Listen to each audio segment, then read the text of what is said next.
Bonjour, aujourd'hui je vous parle d'une plante encore peu connue du grand public mais qui suscite un intérêt croissant chez les praticiens de santé naturelle. Il s'agit du Coleus forscolli, aussi appelé Plectranthus barbatus. On lui prête de nombreux effets sur le métabolisme, la gestion du poids, la vitalité, mais ce qui m'a surtout interpellé, c'est son lien potentiel avec la thyroïde. Alors non, je ne l'ai pas encore testé en consultation, je préfère être transparente, mais j'ai voulu me plonger dans la littérature scientifique pour voir ce que l'on sait aujourd'hui de ces mécanismes d'action, et en particulier de la fameuse forscoline, son actif phare. Si vous êtes praticien, cette vidéo vous apportera peut-être un éclairage intéressant sur une plante encore peu utilisée, et si vous êtes simplement curieux ou concerné par un trouble de la thyroïde, vous allez découvrir une nouvelle piste à explorer. Mais avant d'aller plus loin, je vous rappelle que je ne suis ni médecin ni pharmacienne. Les informations que je vous partage dans mes vidéos et mes articles en ligne sont issues de mes lectures dans la littérature scientifique et de mon expérience de naturopathe et praticienne en herboristerie. Si vous avez des troubles de la thyroïde, je vous invite à aller consulter votre médecin traitant ou votre endocrinologue. Donc, le Coleus forscolli. C'est une plante vivace de la famille des Lamiaceae, originaire d'Inde et des régions subtropicales d'Asie.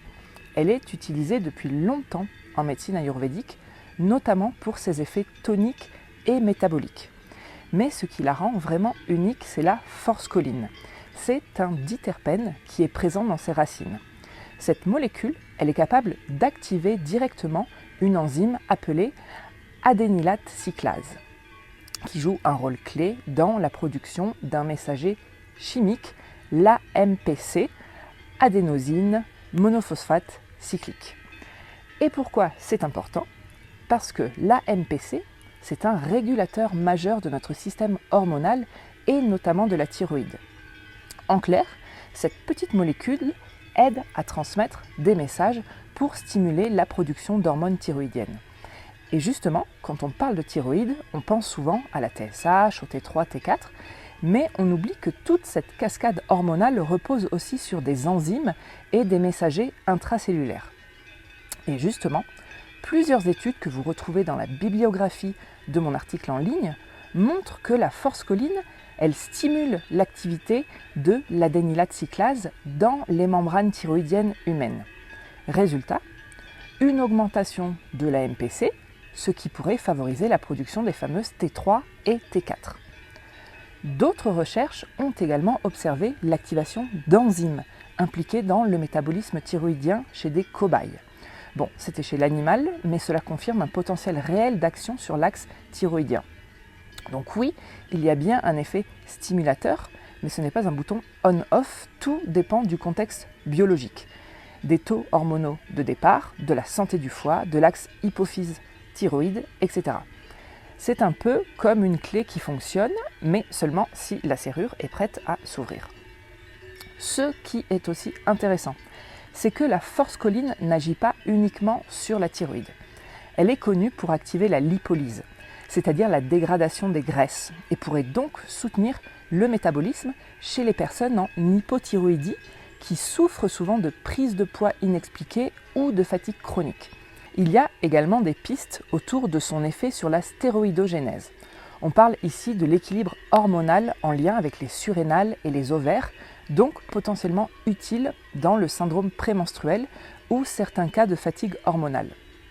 Bien sûr, tout cela demande encore à être validé par des études cliniques humaines, mais on voit déjà que la forscoline pourrait avoir un rôle à jouer dans l'équilibre global du système hormonal.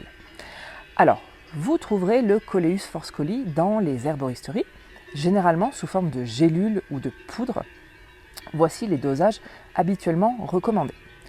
Pour un extrait à 10% de forscoline, on part sur 200 à 500 mg par jour en 2 prises. Pour un extrait à 20%, c'est autour de 250 mg par jour, soit 125 mg matin et soir. Cela représente environ 20 à 50 mg de forscoline par jour. Mais attention, cette plante n'est pas sans contre-indication. Évitez-la en cas d'ulcère, car elle peut augmenter l'acidité gastrique. Prudence si vous avez une tension basse ou si vous prenez des anticoagulants. Et bien sûr, en cas d'hyperthyroïdie connue, son effet stimulant peut aggraver les symptômes. Donc si vous êtes praticien, gardez bien ces éléments en tête avant de la proposer. Et si vous êtes concerné personnellement, parlez-en d'abord avec un professionnel de santé. Comme toujours, la nature nous propose des outils précieux, à nous de les utiliser avec discernement en respectant le contexte de chacun. N'hésitez pas à me dire en commentaire si vous connaissiez déjà cette plante, si vous l'avez déjà testée, je serai ravie d'échanger avec vous. Et si ce type de contenu vous intéresse, pensez à vous abonner à ma chaîne pour me soutenir, à liker la vidéo et à activer la cloche pour ne rien rater des prochaines publications sur les plantes médicinales et la santé hormonale au naturel.